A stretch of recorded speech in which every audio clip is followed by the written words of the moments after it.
What's up, guys?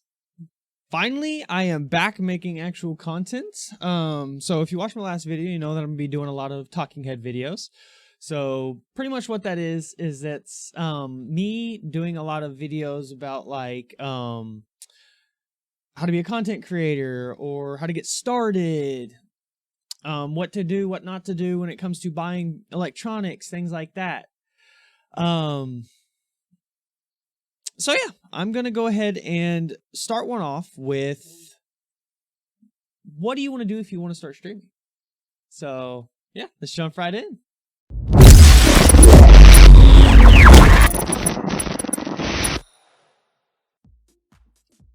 All right. So I want to be more of a YouTuber than I do a streamer. So but streaming has always been kind of fun for me. It's kind of been of a hobby, something I want to do on the side of YouTube. So it's something that I've really kind of dabbled in. And working at an electronics store, I get a lot of people coming in trying to start their streaming journey, trying to figure out what they need to buy and what they need to get. And so I figured I would come here and kind of give you a rundown, a quick tutorial. Well, it might not be too quick. I don't know how long this video is going to go on. Probably going to be a long one. But I got a list of things here that I'm going to be talking with you about and going over all the semi-necessary. Some of them are more necessary than others, but things you might need to get started. So my list kind of starts off with a kind of important one. This is the one if you want your face to be seen on your stream. So webcams. So me personally, I'm using a DSLR. I'm using the Sony a6000 with a cam link from Elgato, and I will be using Elgato a lot in this video, because they make everything. They make literally everything. So with webcams, like I said, I'm using a DSLR or a mirrorless camera. So you get really good like blurring of the background. You get really good lighting, a really good aperture. So I found out pretty recently that because I learned this stuff as I go. I taught myself everything. Aperture is, of course, the little shutter, like the little fins that cover your lens and how much they open. And that's what f-stop is. So f-stop really helps out with whenever it comes to like lighting and stuff like that. So first camera on the list is the Elgato face cam. So it's a very good camera. Probably the best USB webcam you can get, period. Like nothing out right now compares with it unless you're spending thousands of dollars, and then you might as well just buy a regular camera and a cam link. I mean, why would you spend more money for less quality? I don't know. But so with the face camera, it's a little bit pricey. It's $199, but you get some really cool things, and that f-stop I was telling you about kind of comes into play. So you get a really high quality lens. They actually kind of designed and made their own lens. So with the face cam, you actually get some really cool things going on. So Elgato probably has one of the best websites for showing off their stuff. So this is kind of where they show off the lens. So no, go away. With the Elgato prime lens, as they would call it, you get 2.4 aperture with a focal length of 24 millimeters. So right now mine is set to 16 because I want the widest angle I can. 24 millimeter is kind of zoomed in, but it's what you would call a prime lens. So it's meant for just staying put, not zooming. Of course you get digital zoom, but you can't really see it, but right here it says Elgato prime lens, and I mean prime lens right there. So prime means that it doesn't move. So you get a really good lens inside the camera. And not many webcams do that. They usually use like plastic lenses or something like that, and this is full-on glass, which is awesome. You get some really cool other technology going on, like the Sony starvis cmos sensor. Amazing sensor. Yeah, and I mean, Sony makes some of the best cameras in the world. I mean, I'm using a Sony, but I mean, like, if you ever watch a movie, more than likely it was shot on a Sony camera, like Star Wars. That was shot on a Sony camera, if I'm not mistaken. Correct me if I'm wrong, if people know. But Sony makes some of the best you can get. I mean, of course, there's Blackmagic and Red, but Sony's the OG. I mean, we all know that. So I trust them, and especially this one. Custom heatsink, flash memory, so it can actually save all your settings directly to the camera. Advanced image engine, blah, blah, blah, just like a DSLR, because they have really fast processors. USB-C for plug and play interactivity. A really good mounting system. And so, yeah, I mean, the face cam is awesome. I mean, you can even use their software to completely customize this. The funny thing is, I'll link his profile or his page down, or channel down below. Harris Heller actually helped them with this. He is I think he's a part shareholder in Elgato, but man does an awesome job with teaching people how to stream and what to do. Go check him out, please. He is awesome. But he helped them design this and get all these settings put in this app so you can have full control over your camera, which is awesome. And I mean, no other webcam interface on a computer does that. 82 degree field of view. Words are hard. Cool image, dynamic image processing. So it does a very good job of making your colors vibrant, getting rid of any like grayness or dullness, and you get 60 FPS at 1080p. That's awesome. I mean, Twitch doesn't let you go unless you're a partner, I think, if I'm not mistaken, at 1080p. So I mean, it's kind of sucks, but you have no kind of in-betweens. Kind of a funny thing here, but no in-betweens, which is nice. But yeah, I mean, you get a really, really good webcam. I mean, like I said, it's $199, but you get a really, really good webcam. But yeah, I mean, I was really, when I heard Harris Heller talk about this, I was really impressed. But I mean, yeah, it's an awesome camera. All right, so now we have the Razer Kio X. I don't know how I'm saying that, if I'm saying that right, but this is an awesome camera. It's definitely not as nice as the Elgato one, but when I saw it, I thought it was really neat. So you can adjust the resolution, of course, 1080p at 30 or 720 at 60, which is nice. So if you want that butter smooth footage, then you can, of course, adjust that and get it. Within the Razer Synapse app, you can completely customize your actual camera itself, brightness, contrast, everything in between when it comes to adjusting kind of what's important. So you can make things brighter, darker, everything in between. Good flexible mounting system. I thought this was kind of funny. So you can actually you can buy a virtual ring light that you can have put up on your computer. So if you're doing a presentation or you are doing video school or online college or something like that and you need a light and you just don't want to buy one, you can actually pay $5 to get a virtual ring light, which is kind of cool. I think that's awesome. But yeah, I mean, the Kio X, I'm gonna call it Kio X. The Kio X is actually a really good camera. I saw Harris Heller, if I'm not mistaken, do a review on this. If not, it maybe been Random Frank P. But yeah, I really recommend it. All right, guys. So this one, so the AverMedia is a company that kind of crawled out of the woodworks a few years ago. They just came out of nowhere when live streaming just kind of blew up. So, of course, you have Elgato and Razer that do a lot of that kind of stuff. So, AverMedia came out of nowhere and started producing a lot of stuff. I mean, a lot of stuff. If you go to their store, their products, they have all kinds of stuff. And you see all, like, especially in game capture, all of these. So, this webcam, though, is a really good budget price. Oh, and the Razer Kiyo was $79.99. $79.99. I'm looking at myself. But the AverMedia Live Streamer 313 is $80, but I think it's on sale for $50 right now. But don't hold me to that. But of course, whenever you guys watch this. So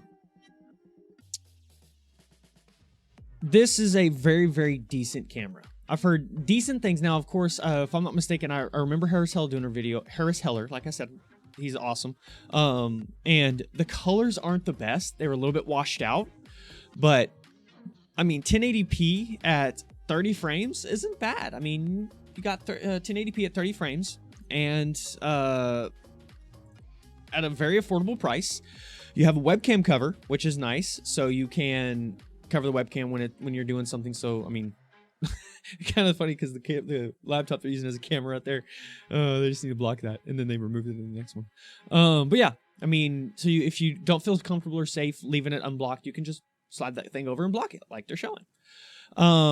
They do have some software that's actually pretty neat. You can customize your video of you in any way you want, like portrait enhancement, effects, filters, all that good stuff. I mean, I think it's kind of goofy, but teach their own. But yeah, I mean, want a good cheap camera that's not too bad. Awesome. AverMedia's got you covered with quite a few options, as I might add. Okay. All right. So another very, very important thing when it comes to recording and streaming and things like that is lighting. That is an extremely, extremely important aspect of what's going on. I have quite a few ring lights. So I have quite a few ring lights. I actually have way more than this. I think I have like 3 more. Cheap ones that if I need extra lighting somewhere, I got it. I don't have to worry about it. I also have a studio light. I have another one coming. So I have quite a few lights, and it's very important. The one that I'm using right now is actually the Elgato ring light. So this one's a little bit more on the expensive side. This one is $200, and the reason is because it's Wi-Fi enabled. I can control it with my Stream Deck, with my phone. So if I need to, I can adjust the brightness. I can do whatever I need to make it brighter, dimmer, change the warmth, the coolness of it, and pretty much get the exact lighting that I want. So we have the ring light pulled up right here. So premium from top to bottom, and I can attest to that. It's an awesome ring light. Like this big one that I have. Get out of there. This big one that I have is like falling apart and everything. I had to tape it together. I mean, broke right there. So I mean, some of these aren't super high quality, but hey, it was cheap and I needed a good light. So this light gets dumb bright. It is ridiculously bright. So you they are not lying when it says unmatched radiance. But yeah, I mean, it gets really bright. But the cool thing is like I said, I can actually, if I wanted to, without touching my Stream Deck, I could actually go into my control center. My Wi-Fi's on. I can go into my control center, and my ring light's right there. So I can adjust the brightness. I can, oh gosh. I can adjust the brightness and put it where I need it. It's pretty neat. I like it. I can also adjust the warmth, make it as warm as I need to, as cool as I need to. But kind of right here, they're kind of showing what's going on with it. So, I mean, so many LEDs. It's not just like a small little ring of them. It is definitely flicker free, which is really nice because certain things may flicker. It may, turn this down a little bit. It may, oh gosh, it's a little too dim. Some of them may flicker on camera and it just doesn't look good. And of course, color adjustable and onboard controls because there's little buttons on the bottom. Mine's kind of stuck behind my monitor. Up to 2,500 lumens. That is bright. That's brighter than some projectors. That is stupid. Up to, of course, 2,900 to 7,000 Kelvin. So super warm, super cool, whatever you need. Edge to edge lighting works great. I'll probably throw some little B-roll up. Nope. But you get what I'm saying. This thing is awesome. So I don't want to bore you with all that, but I mean, you can also control it directly from your computer. You can pull it open and where is it at? There it is. You can hit Control Center and it'll pull it up right there, and you can of course control it. So it's pretty neat. And of course, like I said, from your Stream Deck.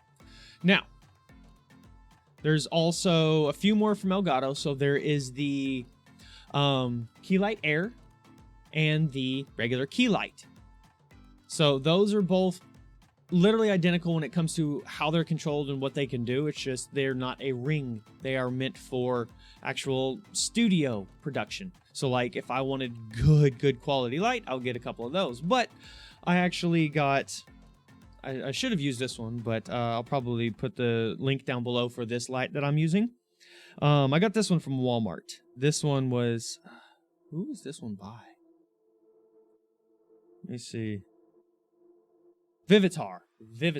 This one is awesome because it has an app as well.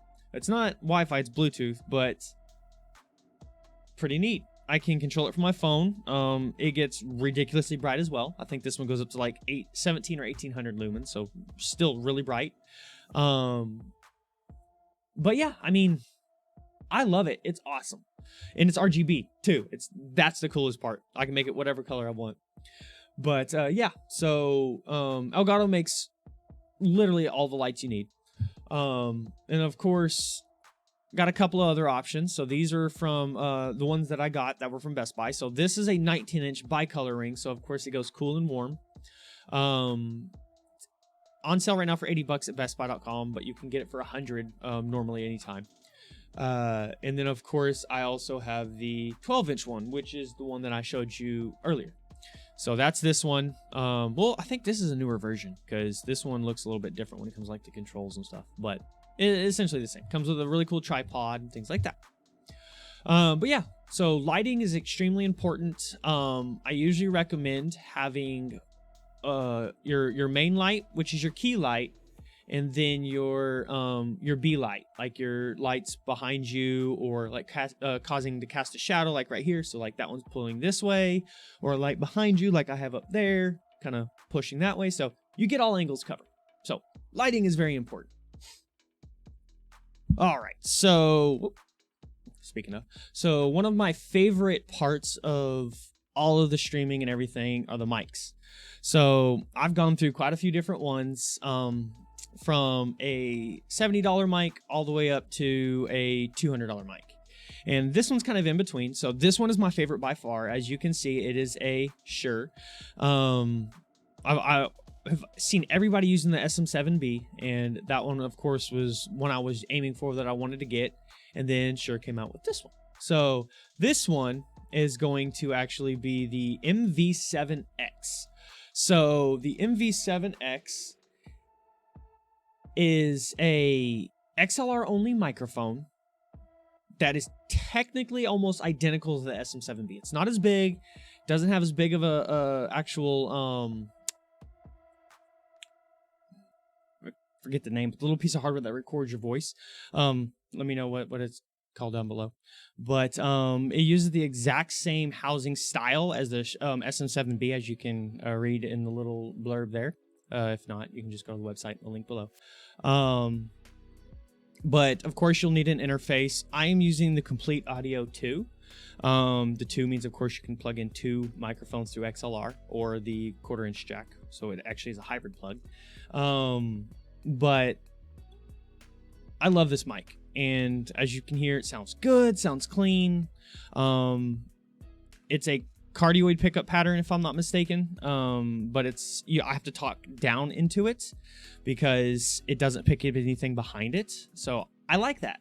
That's what I want, because when I'm streaming, I don't want it to pick up all the clicks and clacks in between. But yeah, this mic is awesome. I'm thoroughly enjoying it. I love it. And I didn't have to spend the money on the SM7B, which is normally 500 or 400. It's 350 right now. This one was actually 180, if I'm not mistaken. It might be on sale, but it's normally 180. Half the price, almost the exact same sound. Because my buddy has the SM7B and we can't really tell a difference. His is a little bit warmer. All right, so moving on. So you guys have probably heard of Blue. So Blue, owned by Logitech, they actually create their Yeti mics. So this one here is the Blue Yeti, the pretty much iconic. Get away, honey. If you need good deals, go with honey. But if you ever have heard somebody or seen like this shape, more than likely they're using a Blue microphone from Yeti, or a Yeti microphone from Blue, sorry. But pretty iconic. They're seen everywhere other than the SM7B. Not too expensive. This one's normally 130, on sale for 100 right now, and they come in 3 tasty colors. But Yeti makes some great microphones. They also make, go away, honey. The Snowball Ice. So the Snowball Ice is a really, really good entry level. I recommend it all the time if you want a good microphone that isn't expensive, that gets the job done. And I mean, I was actually kind of blown away. This looks really cool how they have that set up, and that's for recording artists. And some like recording artists just getting started use these, and that's awesome. So this thing is awesome, especially for the price. No questions asked. Okay, so another good company that I actually did a review on of their best microphone, and I'll leave that down below too. Jlab. So Jlab makes headphones and microphones now. And I mean, they're technically not new. They've been out for almost a year now. But my buddy Justin uses the Talk Pro. He loves it. No, I'm sorry. He uses the HyperX Quadcast, the new S, the like RGB one. But my buddy Alex uses this one, and it's awesome. I love it. Did a review on it. Still love it. It's a great mic if you want a good USB mic. So when it comes to as far as like the variety that there is, so there's 3 different kinds. So you have the Talk Pro, the Talk, and the Talk Go. So as far as when it comes to the microphones, so I got the Talk Pro, and the Talk and the Talk Go are definitely great budget options. So I mean, as you can see, 150 for the Talk Pro, 100 for the Talk, and 50 for the Talk Go. Cool thing about the Talk and the Talk Pro is you can of course adjust the pickup pattern. If you of course want it to be condenser, cardioid, omni, or bi-directional, so you can change that and pretty much get any type of microphone that you want. They all have built-in pop filters. They all have built-in, of course, mic mute buttons. But the cool thing about the Pro is it actually, on the front, you have a meter that lets you know how high the volume and the gain is. And they all pretty much have a headphone jack too, so you can monitor yourself or just use that as your headphones, which is neat. But yeah, I mean, I love how they labeled them as a gaming mic. But yeah, I mean, Jlab does awesome with their products. Their headphones are definitely good. Microphones are awesome. Go check them out. All right, so next thing on, of course, streaming, probably one of the most important things is capture. How are you going to capture your footage? Are you going to do like me, where you're gaming and streaming off the same computer? Are you going to build a second computer? Are you using a console? What are you doing? So me, I am, of course, gaming and streaming off one computer. I have a very nice computer. It's definitely not a cheap one. I'm working on my second PC. It's kind of actually sitting right back there. But that's definitely probably the absolute best 100% way to do it, because you're getting the best performance out of your gaming computer and then some of the best streaming performance out of your streaming computer. But it's very expensive. So it's not for everybody.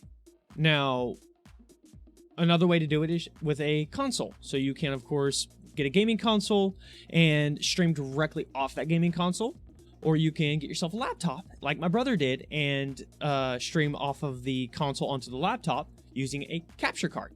So there's two different kinds. There's external and internal. So the external ones are going to be more popular for consoles and laptops, or just consoles in general. I mean, you can still use a desktop with an internal one, but So we have the Elgato again. So we have the Elgato HD60S Plus. This is going to be one of the more popular ones because you're going to get 1080p at 60 frames per second with 4K pass-through. 4K 60. No, wait. Is it 4K 60? Yeah, it's 4K 60 pass-through, which is awesome. So, I mean, if you're playing on like the Series X, Series S, or the PS5, PS4 Pro, or the One X, then yeah, you're going to get... Go away. You're going to get 4K 60 pass-through on air. So, cool thing about these is it's pretty much plug and play. All you got to do is plug your, like they're showing here, you plug your console in on the left side with the power for USB, because it's like a little computer. And then little lights show what's going on, and then HDMI out to your computer or your TV, whatever you're doing. But yeah, I mean, it's pretty much that simple. And I think, if I'm not mistaken, the USB-C can be plugged into a computer too. But oh no, never mind. Sorry, it's for power from the PlayStation. Blah, I have never used one. My brother has. Don't hold it against me. But yeah, so as they're showing like the key light or the Elgato key lights, yeah. But yeah, so the HD60S Plus is $200, pretty expensive, but you get of course the Elgato software, so you can pretty much do what they're doing on the right screen and still see it on the big screen on the left, which is awesome. And they're doing the laptop thing, so it's pretty neat. The next one is going to be the HD60 Pro. That's actually what I'm using on my second build. So the HD60 Pro is an internal PCIe Gen 4 X4, or the PCIe slot with 4 lanes card. So see the little pins there? That actually slips into an X4 slot on a PC. If you never built one and you're interested, you'll learn it. But this does 1080p at 60, which is all I need. I don't need anything more, because pushing that much information more than that is ridiculous. It has an onboard encoder, and you can do master copy recording. So you can actually record with a downgraded stream, so it runs smooth on your computer, whatever you're doing. And then of course, you will actually have a master copy. Gosh, my brain doesn't work tonight. Master copy to actually get the full resolution, full frames per second, and get the best quality if you want to upload to YouTube. And then, of course, if you are doing it through a PS4, I don't know if the PS5 changed this, but if you're doing it through a PS4, you will need the chat link adapter. So that is meant for your chat and game audio to come through loud and clear when you're streaming, so you don't have any issues, so everything comes through crystal clear, and they don't hear just you talking. So, because that happened with my friend. Next one up is the AverMedia Live Gamer Duo. So this one is kind of like the HD60 Pro from Elgato. It does pretty much the exact same thing, just made by AverMedia. Only other cool thing is it has RGB, which is neat. And of course it does its 4K pass through all the way up to, never mind, 240 frames per second. Oh my gosh. But yeah, I mean, that's pretty cool. So they're one-upping. I've actually seen them one-upping Elgato a little bit on their stuff, but Elgato's quality is just mwah. All right. And then the next one, or technically last one for AverMedia, is going to be the Live Gamer Mini. So this one is kind of like the HD60 S Plus, or what was it? HD 60 S Plus, yeah. This one is pretty much just like it, but a little bit smaller actually, because I've seen my brother's in real life and it's decently large. This one's actually pretty small, so it does everything the same way. And what they advertise a lot is it has 0 latency, which is really cool. It does have an H.264 encoder on it, but of course it can use NVENC if needed. But I think that's cool that it can encode on here and push it out, so your computer doesn't have to work as hard. That's awesome. But yeah, so as far as the capture goes, that is all of these. So I chose those, of course, because I mean Elgato and AverMedia are some of the more well-known ones. There are so many more out there that are janky and cheap, and I mean you could try them if they work, awesome, but they're probably not going to work for long. And they may like, I've seen some like that are like this big. They don't do anything but pass through, and you will run into some issues. So I recommend going with one of these that I recommended, that I showed you. I recommend going with one of these that I showed you, and you'll have a better experience. Okay, so kind of how I was explaining before, there's technically 3 ways you can stream. There's on a desktop, laptop, and a console. So I mean, desktop, it's going to be a better experience because they'll last longer. You can upgrade your parts as you go. You can game on it, and you will just have a better stream experience overall because you'll have better hardware. The next, of course, being laptop. Laptops are really convenient because you can stream on the go. So like say you're playing a mobile game and you want to stream your mobile game. You can just plug it in and do it that way. They can be used for like school and work if you get a laptop because you can take it with you, which is, like I said, convenient. Then the last one is console. Console is pretty neat because you can buy a, like PlayStation and Xbox, you can buy one of their cameras. Or I think Xbox, you can buy any webcam, but PlayStation, you can buy their PlayStation camera, hook it up, and you have a webcam, and you can stream directly to Twitch. Or I think you can do Facebook gaming. I'm not entirely positive because I remember Mixer you could on Xbox and PlayStation, but I don't know if anymore. But I know you can on Twitch. So those 3 are going to be your main ways of doing it. Like I said, I'm using a computer and I'm streaming and gaming off the same one, so I invested a lot of money into it. But yeah, I mean, if you're streaming, more than likely you're going to be using one of those 3 ways. Let me know how you guys are streaming down below in the comments. I kind of want to know. Let me know. Next thing is going to be software. So software is probably the second most important thing if you're using a computer, because that's how you're going to get your stream out there.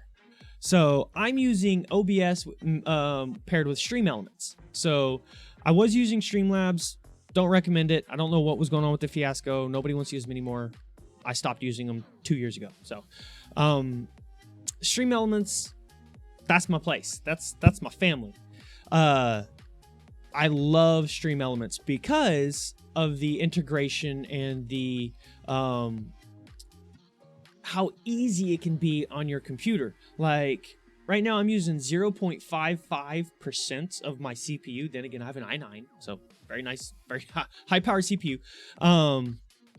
And that's because I'm using a lot of browser sources.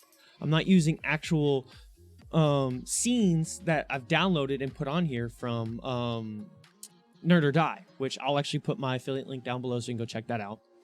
But OBS and Stream Elements are an amazing pair.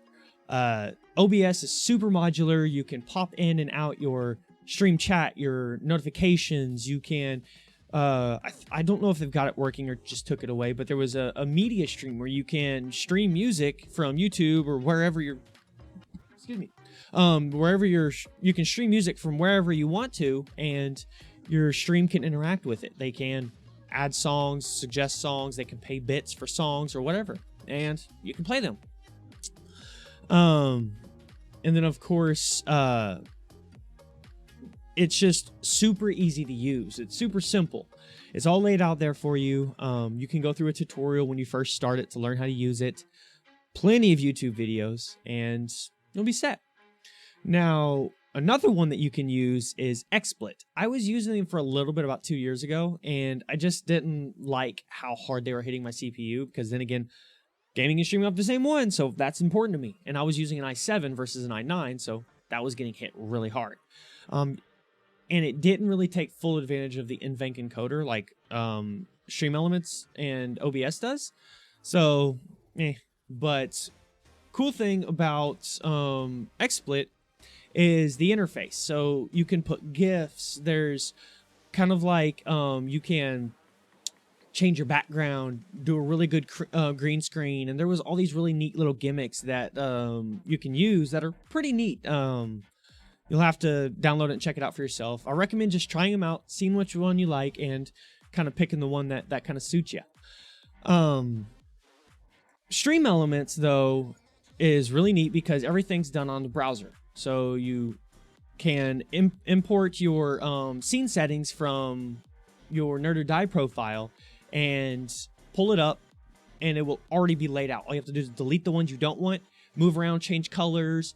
Everything is set up right there on screen, and it's pretty neat. I'll probably put a little tutorial or something up. Maybe not, I don't know.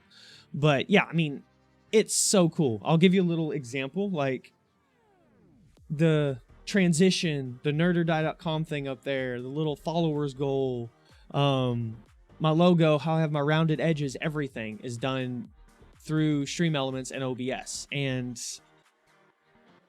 I love it. That little transition's so cool.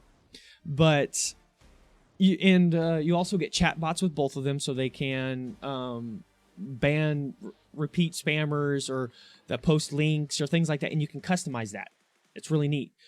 Stream Elements also has tipping software. So if you aren't affiliate yet, or if you're on YouTube and you don't want to, and you're not monetized yet, you can still get tips. You just put in your PayPal info and they can tip you.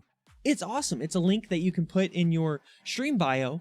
So whenever you go, when you stream, all they have to do is click that link in the bio or in the description, and it takes them to the link and they can donate. And you don't have to pay for that. They also have a merch store that you can sign up for and have them design and make merch with your logo, your sayings. Like, I'm probably going to get one made saying "Stay blessed." So it's pretty neat.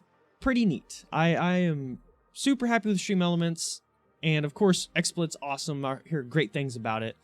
But yeah, all right, a little bit of bonus software. So I was using this a little bit before I got my new mic and my interface and all this stuff, because when you get a USB mic and the software doesn't really do a good job of getting rid of background noise, things like that. So I have an RTX card, and if you have one too, you can download NVIDIA Broadcast. If you've never heard of it, NVIDIA Broadcast is a software that lets you get rid of background noise, noise in your speakers or your headset. If you're hear like clicking or static or something, you can get rid of that. It also lets you remove your background, do a virtual green screen without the real green screen. And it all uses your graphics card. And it actually doesn't use a lot of it. I think it uses less than 1% of your graphics card. So if you're gaming and you're at like 98% utilization, you should still be fine. I saw Harris Heller do a video on it, him again, and it worked flawlessly. It worked great. And I saw Linus Tech Tips when it first came out. I think it wasn't Riley. I can't remember who it was. Somebody, Eric? No, I can't remember who it was. But they did a video on it, and he was banging on his keyboard, fan blowing directly in the microphone, had trash can lids, banging them together, just making as much noise in the background as possible. And you could still hear him coming through loud and clear with no background noise. So if you want a good experience when it comes to getting rid of background noise, have fun with you can also blur the background like my camera's doing, and you can adjust that. Give it a shot. See if you like it. Let me know. But yeah, so that was my not so quick recommendations and a little bit of a tutorial on how to get started up with streaming. Let me know if you guys want me to go through on how I set my stream up, as far as like my transitions, the stingers, my use of Stream Elements, things like that. And I'll be more than happy to make a video on that and go through and show you guys how I did it, because That's what I'm here for. I want to make sure you guys get taken care of and you start your journey in streaming and content creation. But this is Nick and Newts doing a talking head video. Till next time, love y'all. Stay blessed.